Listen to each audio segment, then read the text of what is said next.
N ズ家庭菜園の中村です。今日は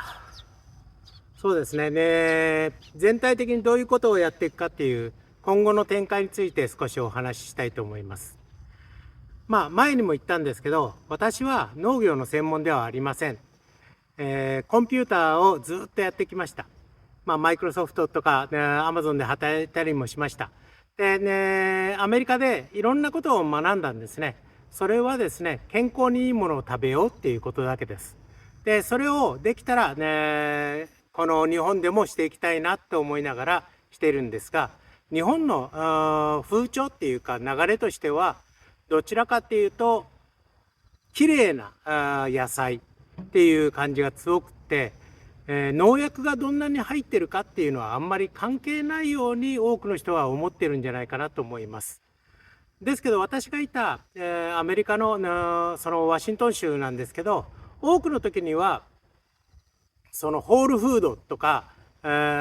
そういうスーパーがありまして、そういう体にいい食べ物を販売してる店が多かったんですね。ですけど、日本はちょっと違うように思います。日本に帰ってきて5年になりますけど、15年間アメリカに住んでいて、それからこちらに帰ってくると、食べ物の農薬残量とかそんなのはあんまり気にしてない人が多いんですね。アメリカでは発がん性があるとかいろんなことで揉めてるところもありますけど、ラウンドアップとかそういう、メーカー名言うとあれですけど、そういう除草剤とかいろんなものに使われている、ものが体に良くないっていうことで訴えたりして、それに勝訴したり、しています。ですけど日本ではそういうことはあまり気にならないのかな。私が見ている範囲では多くの人はあんまり気にしていません。ですけど私としては自分たちが最低限自分たちの家族が食べるものに関しては、そういう薬剤、農薬っていう言い方したらいいかなを使わなくてできるものはしたいなっていうことです。そして農薬を使わなくて土と水だけ、私たちは自分たちで作った液肥も作ります。それはバナナの皮を砕いて、でそれを、発酵させて、それだけを液肥にしたりしています。そういうことをしたりするんですけど、ほぼ廃物利用がほとんどです。で、そういう中で育ってきている野菜を今日は紹介したいと思います。このところではチンゲン菜と小松菜がこんなような感じで、増えています。これももともとは間引きしたもので、できています。間引いたやつをちょっと置いといたらこんな感じで成長しています。キャベツはほぼ全滅に近いですけど、まだ芯のところが、虫に食べられてないからなんとか生き返るかなと思いながらしています。そして自然に最初は一株、ハーブを植えたんですけど、ミントですね、ミントを植えましたらこんなような感じでそこら中にミントが増え広がっていっています。私たちがやってる試みの中でレイズドベッドがあります。レイズドベッドは、一つはモグラ対策もあり、またね、保水ですね。土をかさ上げすることによって保水された形で、水分量を保ちながら、野菜が作れるということで、今私たちはここのとこで行っています。水菜やまたね、チンゲン菜や小松菜がこんなところにありますね。でこちらにも、私たちはこのような形で、ちょっと変わったもの、コールラビや、サラダビーツ、またね、白菜もごぼうも大きくなってきています。白菜が巻くかなと思って心配してたんですけど、そのままにしておいたらなんとか大きくなってきてるみたいです。でこちらの方ではトマトが少しずつ増えていっています。いくつか買ったものもありますけど、サチノカっていうのと、あと四つ星っていうトマトをこんなところでは植えています。パセリや人参も大きくなってきていますね。これがレイズドベッドですけど、こんな感じでレイズドベッドが3つ私たちはやっています。これでね、大体の家族の野菜は取れるんじゃないかなと思っています。で今このところに線が、紐が引っ張ってありますけど、ここに畝をもう1個作る予定です。そしてここの真ん中のところは、このラインですね。このラインは、あぜ道っていう感じですね。でここにもう1個畝を作って、このネットがかぶせてあるところはなくなる予定です。ここのところにもあぜ道っていう感じで、そしてここのところに畝をもう1個作ります。でこのところがあぜ道になって、今ここにはニンニクが植えてあるっていう形ですね。ニンニクもですね、2種類植えたんですけど、自生したニンニクはまだちょこっとずつしか生えてきていませんけど、時間がかかると思います。こちらは三等ニンニクっていうのをやったんですが、非常に成果がいいですね。綺麗に生えてきています。今こんな感じですね。でこの後ろにはマンジェリコン、マンジェリコンが私たちは育っています。これは需要競争っていう言い方するといいかどうかわかんないんですけど、お茶にして飲むと非常に、私たちの健康としても助かっています。このコロナ禍にあって私たちは一切風邪ひくこともなく、コロナにかかることもなく今のところ、生活できています。このところにはローズマリーがあります。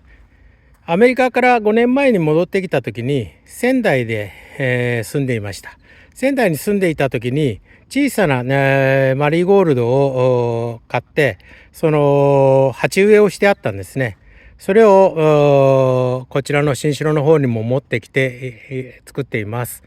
このマリーゴールドがもう大きくなってきていますね。でラベンダーはもうちょっと枯れ始めてますけど、こんな感じです。でこのところには今茎がありますし、ネギ系のものがちょっとありますけど、ここを畝を作る予定です。そしてこのところはあぜ道っていう感じですね。で今このところに人参が植えてあります。人参が結構順調に生えてきてますね。こちらはさっき紹介した、ところですね。そしてあと次のところはこの三角の土地も借りています。ローゼルが植えてあったところですね。で今ラッキョウって書いてありますけど、これが今ラッキョウが今増えてきています。多分ラッキョウが取れるんじゃないかなと思っていますけど、こんな感じでラッキョウもあります。で以前このヘチマをやっていたところですけど、1メートルほど南に移しました。ちょっとこのところで、来年もヤーコンとか菊芋を育てたいと思っていますので、この辺りで今、移動させたっていう形ですね。で今このところには来年、ヘチマをやる予定をしています。でこのところは畝でもないんですけど、アスパラガスを植えていく予定になっています。こんな感じでアスパラの畝ですね。でこのところが今ね、これはじゃがいもですね。じゃがいもが順調に大きくなってきています。12月ぐらいが収穫だと思っていますね。1月ぐらいになるかもしれません。でこのところはですね、まだ準備中です。今、草マルチがしてある状態で畝が作ってあって、来年2本ぐらい、さつまいもを植えようと思っています。安納芋っていうのが育ったんですけど、もうちょっと違ったさつまいもも植えたいなと思って畝をもう1個増やす予定をしています。この辺りにもう1本畝を作る予定ですね。そしてこのところにはこのじゃがいもが植わっています。そしてこのところにもじゃがいもがありまして、ビワの木、ここにねあるのがイチジクですね。イチジクを今増やし始めています。で、先日行ったここが豆系のものをやるために少し、耕しまして、このようになっています。ただ見てもらうと分かるんですけど、こうやって分かるかな、こういうような凸凹になってるところですね。これは全部モグラさんがひたすら穴を掘っててくれるところです。今こんな感じで私たちの畑は、順調に成長しているっていう感じですね。本当に肥料をあげていません。農薬も当然使っていません。そして人によっては農薬とかその肥料は必要なものだっていう考えがあると思いますけど、私たちとしては確かに、肥料は必要かもしれません。自然なものでできる肥料を私たちは使うっていう考え方ですね。そういう中で、これからも家庭菜園をしていきたいと願っています。この辺りもモグラの被害がすごいです。そしてこのところにはですね、ブルーベリーが何種類か植えてあります。こことこことこことこことこちら、あとはこのところにブルーベリーがあります。あとこの後ろではイチジクですね。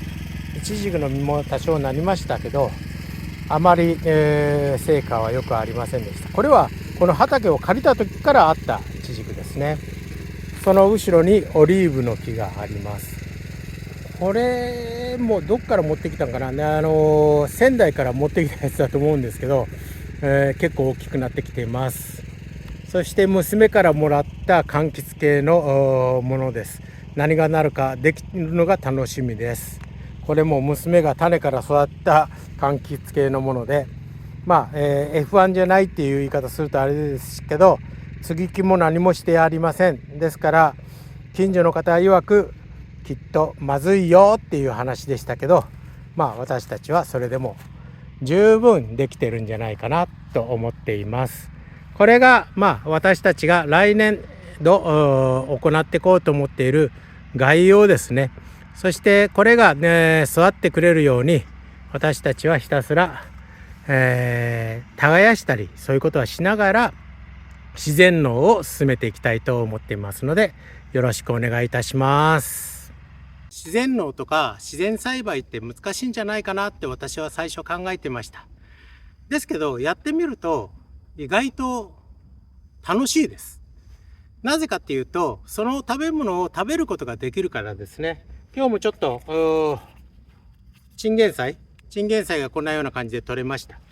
一杯ね取ったんですけど、明日からサンクスギビング、日本の勤労感謝の日ですので、うちではね家族が集まって、感謝祭っていう感じで、行っています。で、ここの畑で採れた収穫の